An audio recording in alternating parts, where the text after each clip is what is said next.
Tuh, walah. Oke, selamat siang, Bu Fulan dan teman-teman. Di sini kami dari section A, kelompok A, kami akan mempresentasikan, hasil revisi dari kode etik guru yang kami sudah, revisi. Dan di sini kami, satu anggota kami ada yang tidak hadir, mungkin nanti, kami bisa menggabungkan, videonya kalau dia masih mau, buat. Tapi, kami udah konfirmasi sama tim kami, anggota kami yang satu untuk bisa, membuat videonya untuk menggabungkan dengan video yang ini. Oke, slide yang pertama. Oke, pada poin pertama ini, guru berbakti, eee, membimbing peserta didik untuk membentuk manusia Indonesia seutuhnya yang berjiwa Pancasila.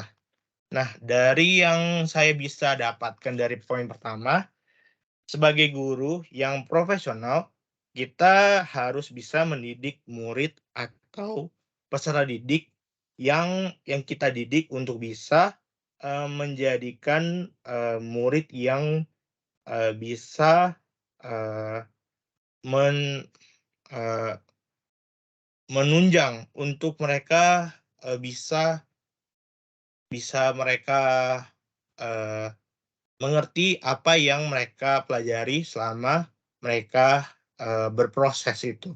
Jadi mereka juga selain memproses itu, mereka bisa mendapatkan, benih-benih yang mereka dapat untuk bisa menjadi, berjiwa Pancasila untuk, Indonesia maupun untuk dunia. Untuk yang kode yang kedua, guru menciptakan suasana sekolah sebaik-baiknya yang menunjang berhasilnya proses belajar mengajar.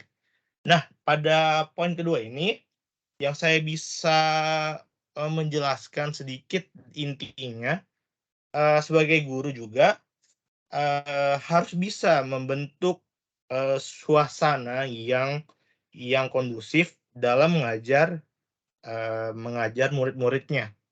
Agar mereka bisa dapat, mengerti apa yang kita sebagai guru ajarin, terus mereka juga bisa, lebih enak kondusif dalam belajar mengajar, daripada, mereka dalam kondisi yang kurang baik atau suasananya yang ribut atau yang bagaimana itu, mereka jadi kurang dan prosesnya mereka tuh jadi, tidak efektif. Jadi sebagai guru kita harus tahu di mana, kita harus membuat suasana dalam kelas yang sangat banyak pun muridnya tetap bisa, mereka bisa berproses dengan baik dan mereka nyaman dalam proses mengajar.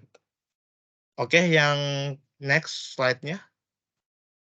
Nah, di poin ketiga ini, guru berusaha memperoleh informasi mengenal peserta didik sebagai bahan bimbingan dan pembinaan. Nah, yang saya mengerti dari poin ketiga ini, sebagai guru kita bisa menjadi teman ataupun sahabat mereka dalam mereka berproses belajar mengajar. Karena kita sebagai guru pun, bisa bisa menjadi, suatu panutan yang baik buat mereka, agar mereka mengerti apa yang baiknya, apa yang salahnya, apa jeleknya yang mereka, yang tidak ketahui. Karena mereka di dalam sekolah maupun dimanapun mereka masih masih belum tahu hal-hal yang di luar sana yang mereka belum mengerti. Jadi yang aku bisa jelasin, yang kami bisa jelasin dalam, kode ketiga ini, guru itu menjadi teman dan sahabat yang baik agar mereka bisa, berproses dengan baik dan bisa menunjang dengan mereka bisa lulus dengan baik dan mereka dapat, masa depan yang baik. Dan kode yang keempat, guru melaksanakan segala kebijakan pemerintah dalam bidang pendidikan. Dalam kode keempat ini yang saya bisa artikan sebagai guru, kita juga harus bisa melaksanakan apa yang kita lakukan sebagai guru.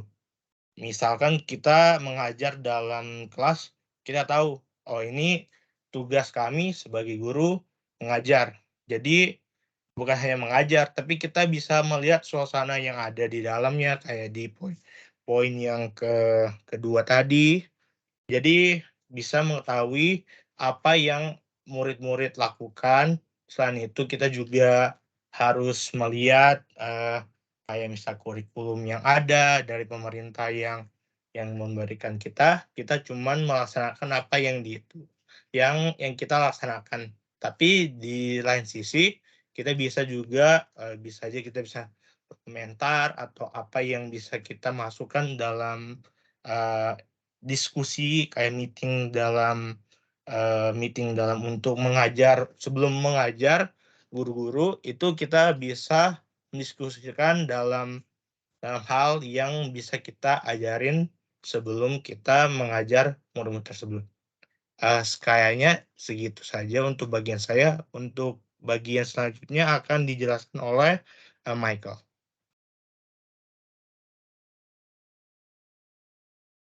Baik, terima kasih Kak Petrus. Jadi sekarang kita akan melihat kode etik kelima dan keenam. Yang pertama, kode etik kelima yaitu guru menyesuaikan proses pembelajaran peserta didik berdasarkan cara belajar yang cocok bagi peserta tersebut. Ya, jadi kita semua tahu bahwa setiap individu memiliki cara belajar yang berbeda, cara belajar yang unik. Ada yang lebih cepat paham dengan cara mendengar atau audio. Ada yang lebih cepat paham dengan adanya bantuan visual seperti gambar, seperti presentasi ini. Ada juga yang ingin belajar melalui praktek secara langsung.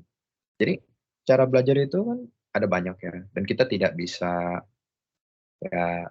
bisa terikat kepada satu cara pembelajaran saja, kepada satu cara yang monoton, karena kebutuhan setiap peserta didik itu tentunya akan beda. Yang keenam, guru membimbing peserta didik dan cara mengekspresikan diri dengan baik dan benar. Dengan belajar mengekspresikan diri atau self-expression ini, peserta didik dapat mengungkapkan keperluan mereka, aspirasi mereka. Mereka dapat melakukan itu tanpa menimbulkan salah paham.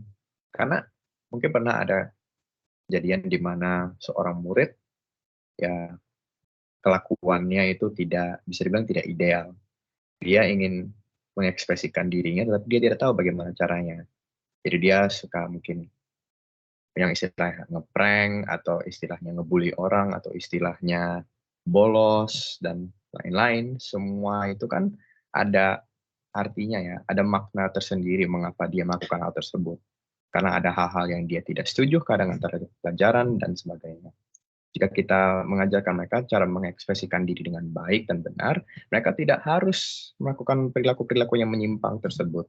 Mereka dapat mereka mereka dengan mudah dapat berbicara saja kepada guru-guru. Nah, berikut kode etik yang ketujuh dan yang kedelapan. Guru menjadi sosok orang tua bagi peserta didik, baik di dalam lingkungan sekolah maupun di luar. Guru sebagai orang dewasa memiliki kewajiban untuk membimbing peserta didik tentang apa yang baik dan yang benar. Kita sebagai orang dewasa nantinya, kita harus memberikan mereka contoh, kita harus memberikan mereka nasihat, memberikan nasihat bimbingan, bantuan apabila mereka berpaling kepada kita. Peserta didik harusnya bisa berpaling kepada guru sebagai sosok dewasa, sebagai sosok orang tua, apabila mereka butuh bantuan, mereka butuh arahan, nasihat, dan lain sebagainya. Yang kedelapan, guru menjadi tokoh teladan bagi peserta didik dengan cara mencontohkan perilaku yang benar. Istilahnya leading by example. Jadi guru dapat memperagakan secara langsung perilaku seperti apa sih yang sebaiknya kita pertahankan dalam kehidupan kita sehari-hari. Apa sih yang baik, apa sih yang buruk. Guru dapat mencontohkan langsung. Guru dapat memperagakan langsung di hadapan peserta didik. Seperti ini loh, seperti itu loh. Ini tidak baik, ini tidak baik. Guru dapat memperagakannya secara langsung. Baik, berikutnya akan dijelaskan oleh Aldo.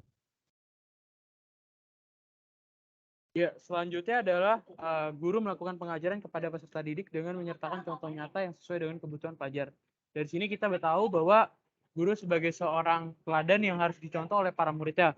dengan guru tidak mengeluarkan pantang, mengeluarkan kata-kata kasar, terus juga mengapresiasi jeripaya para siswa. Dari sini kita bisa tahu bahwa kebutuhannya, contoh nyata sebagai kebutuhan pelajar itu didapatkan. Kedua adalah guru tidak putus asa dalam mengajarkan peserta didik yang tertinggal dalam proses pembelajarannya. Dari sini kita tahu bahwa seorang guru tidak boleh pantang menyerah, karena seorang guru bertujuan untuk membimbing atau memberikan sebuah pelajaran agar siswa bisa menjadi lebih baik dan bisa menjadi generasi selanjutnya yang lebih bermutu dan bermartabat. Selanjutnya.